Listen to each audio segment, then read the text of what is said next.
with us. And we figured we'd comment on the recent campaigns from Old Spice and especially the social media focused YouTube campaign that they did just recently. So Mike, what do you think about it? I mean, they got all this publicity for it. And by the way, it's really people in our community that really know about it. But Old Spice, if you've seen the commercials, is it Mustafa? Yeah, Mustafa. He's this big I'm on a horse. spokesperson. Put him on the web, and we'll probably link you up to a couple of this pieces he did. They put him up on the web, and he had real-time, almost immediate videos going back to people that tweeted him on Twitter and posted responses. There was actually one marriage proposal, so he was doing this for like a 2-day. Did you know that? 2-day marathon. Yeah. They announced it in the morning. They said, okay, if you send some messages at Old Spice, we'll pick up on them and then make a customized response. So, but the thing was this an anomaly, or is this attainable for other brands, or was it just timing? One other brand that tried to do something similar, Cisco Computer Hardware, they recognized that they're like, we love this Old Spice campaign and this YouTube rebuttal campaign or whatever it was, or response campaign, and they tried to do the same thing. They launched in the morning and they said, send us your questions, via Twitter, and we'll get Ted from accounting to respond. From accounting.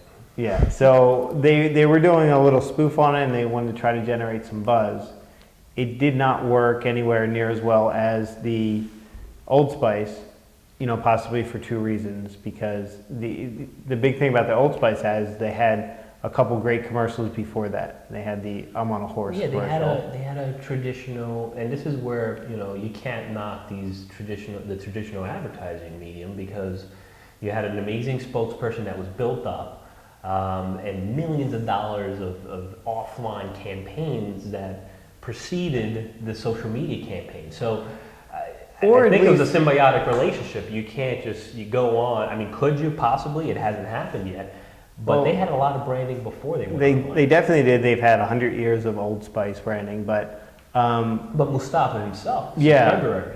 And are you disagreeing with me? No. I'm agreeing a little bit. But what's we interesting? Could use some controversy on the video. What's interesting about it is that the original commercial, it was so funny and.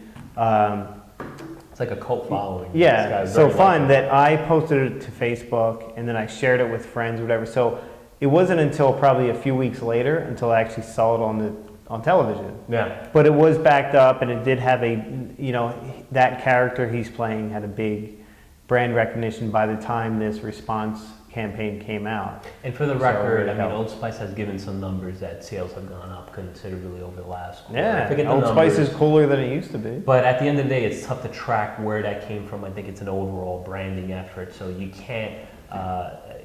You have to take into consideration the millions of dollars that they spent in traditional advertising. And I think you have to set your expectations. I haven't seen any billboards. I have seen that commercial a lot. Yeah, well, yeah, certainly with the commercials. But I'm saying that you have to set the expectations for everyone else in the field that, hey, that was great, but understand that they kind of played off of their great cult following before they even went online. We're coming to a close here because it's 5 minutes. The huge cult following. Last 10 seconds, go. Of the 65 and older crowd they had. You have a final piece on this, or? Do. Okay. Have a good morning, good afternoon, good evening, whatever you're tuning in. Thanks for tuning in.